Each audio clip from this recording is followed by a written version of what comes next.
So the isValid node is simply asking if something is valid, and if it is, then you launch a certain code. So for example, let's go over to our level. We created this game earlier, and you don't really have to have this game if you deleted the level. It's all right. I just want to reference an item inside of this level. So for example, this small sphere, I'm going to click on it, and then I'm going to click back on my level blueprint, right click and call a reference of this small sphere. And now you can drag it out here and write isValid. And you can see here this one with the question mark. This is actually a macro. So now you're asking, is this small sphere valid? If it is valid, then do something. Then let's print out to the screen and say, this sphere exists. Okay. So what this node is doing is actually asking, is this sphere actually valid in the level? Is it created? If it is not, then do something else. Okay.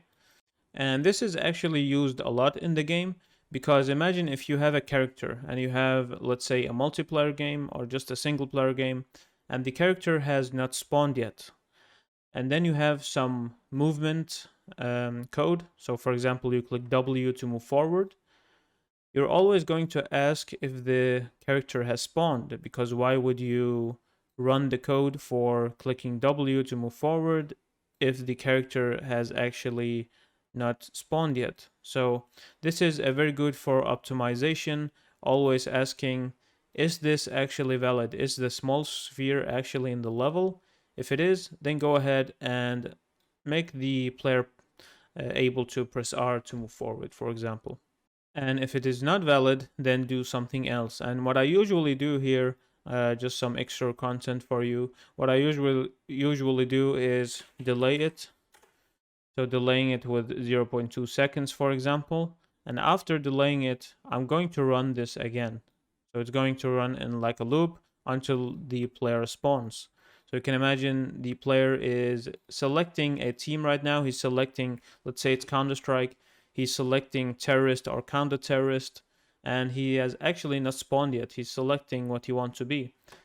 So this game is going to keep looping. Does the character exist in the level? No, the player is actually still in the character selection.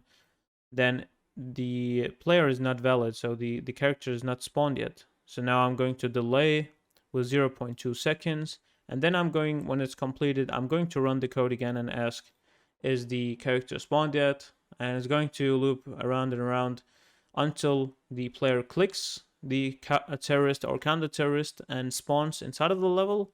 Then it says, yes, now the player is valid. Let's go ahead and do this stuff here. So this is how you can use the isValid node.